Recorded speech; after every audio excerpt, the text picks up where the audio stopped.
Hi, everybody. I'm going to be doing something a bit different. Let's see if we can get it to work. So my name is Kristoffer Lawson. I would say I like digital disruption. I like doing things different. I like doing very hard things. I grew up, when I was 7, I started coding. Always been into technology. Never planned to be a banker, and somehow that ended up happening. We founded a company called Holvey, which was a bank disruptor, recently sold to BBVA. But that's not really what motivated me. Actually, I find finance is often quite dull. But let's see if we can get this up and running. Do you have a clicker, if you can do the slides with the clicker? Yeah.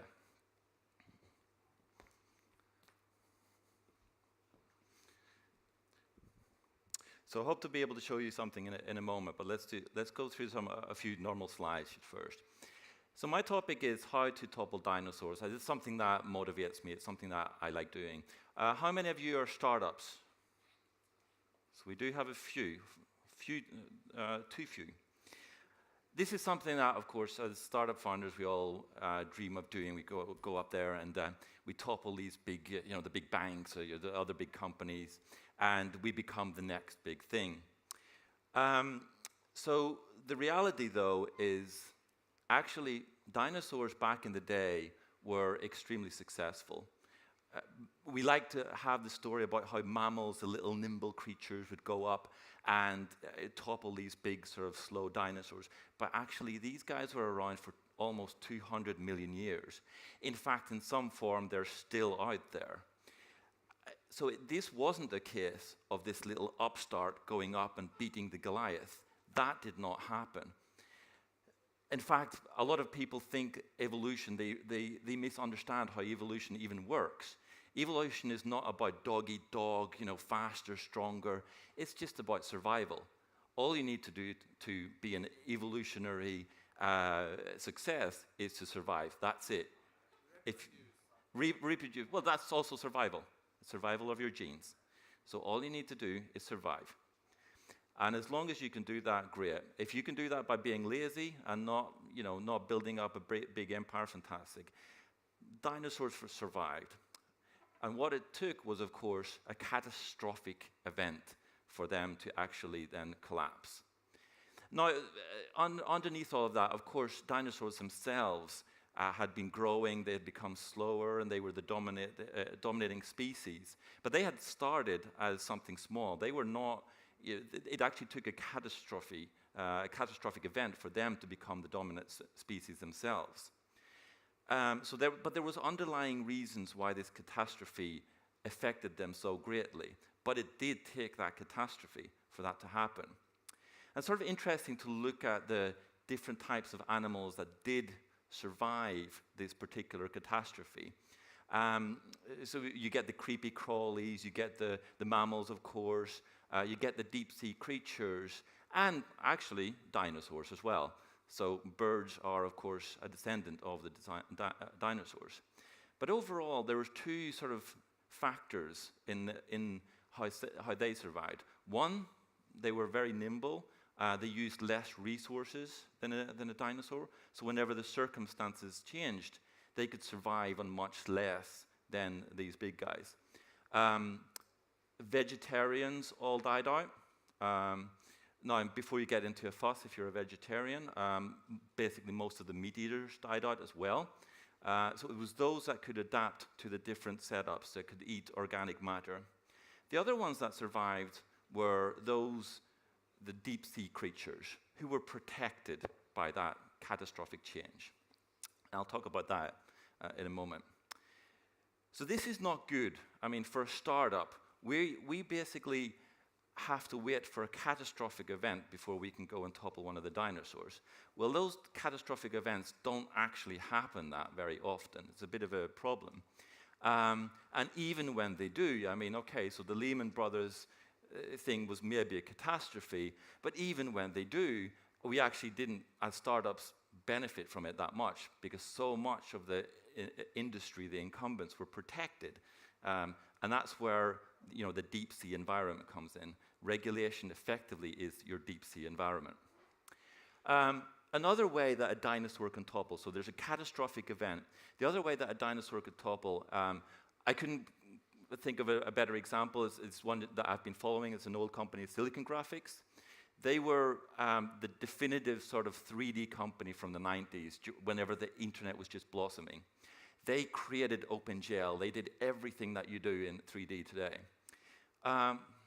They're now dead. Well, somebody just bought them off this year, or was it last year? This was not a catastrophic event. They lingered for many, many, many, many years. It was slow decline. So the inability to invest into something new, the inability to grow into some new types of areas. So they got eaten up bit by bit by bit by bit. Maybe that's something we're seeing in the fintech space now. You know, all of these little companies starting to eat small little pieces of the puzzle. And then, of course, there's my favorite example, which is Nokia. And that was a case of somebody coming from a different ecosystem. So you could imagine some animal coming from a different planet or a different continent, coming there and just causing mass extinction, which is what Apple did to Nokia. I took the example of the bison, which almost died out in America because of human aggression. Now, all of these are not just external factors, but also internal. So the structure of the organization, the structure of the business was somehow wrong. I mean, Nokia, they made so many stupid mistakes. They just let Apple come in. They didn't need to do it that way. But it's so easy whenever you're that dinosaur. And actually, being a dinosaur means that you actually want to build up your business, you want to become slow because you're protecting your ecosystem. But it takes this external force. There is another way that a startup can get into this space, and that's by finding new land. So this is a new Pacific island that was born out of a volcanic eruption. And I'm sure that the first birds and insects, I mean, they're going to be the dominant species on this particular island.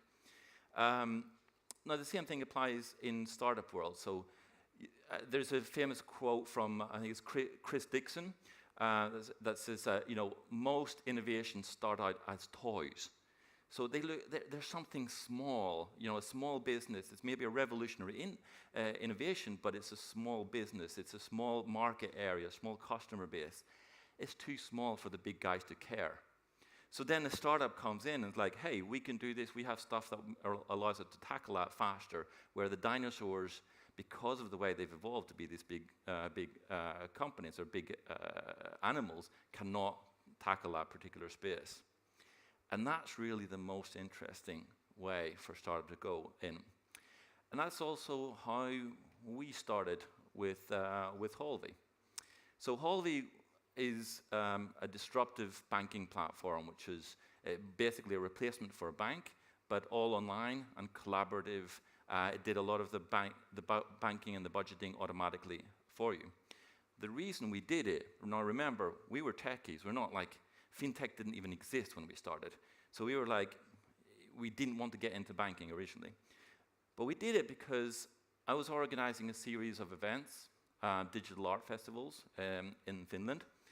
My fellow founder, Tuomas, was the poor treasurer for those events. And what happened was it would take us 3 or 4 weeks for us to actually figure out how our finances were doing after the event. Could we pay off the prizes? Could we pay off artists? And we thought, this is stupid. I mean, computers are out there because they can do this kind of stuff. So how do we solve it? How do we make this more fluid? Well, we thought, well, the best way to do it would be to set up a new type of bank, because that's where the money is coming in and going out. So, I mean, 3 guys and a dog, we decided we're going to set up a bank. Not knowing anything, which is probably the benefit. Everybody said, of course, banks pay hundreds of millions to spend on their transactional platforms. We thought we could do it just with the 3 guys. And we did. It was not easy. A lot of people didn't believe in us, but we managed to set it up. We read the regulations, the new PSD. It was basically, for techies, it was like specifications. Okay, this is a specification that we need to fulfill to be able to do this. And we tackled these types of customers. We didn't go up against the big guys directly. We didn't go for sort of personal accounts. We didn't go for business accounts. It was like they were too heavy to get at. So we served ourselves. We served our own event, and we served others who were doing crazy projects that banks didn't care about. They're like small little hippie projects that nobody wanted. We were focusing on those guys. We were building the thing with them. So these are two pictures. The first picture is from Slush, 2008. It was 300 people. The picture at the bottom is Slush 2016, which is 17,500 people. So we grew with them the whole way. Slush has always been running on the Holby platform. So we started just working with them and building up. And by the fact that they grew, we could grow as well. There's another anecdote from MySQL, the database company. I was talking to one of the guys behind it, Montevideo's, and he said the key thing for them was PHP. PHP, nobody knew about. It was like this, some random developer somewhere who's created this new scripting language. Nobody cared about. But MySQL cared about it. They cared about that developer, brought them on board, and as PHP grew, then MySQL could grow. I mean, this is something that Oracle couldn't give a shit about.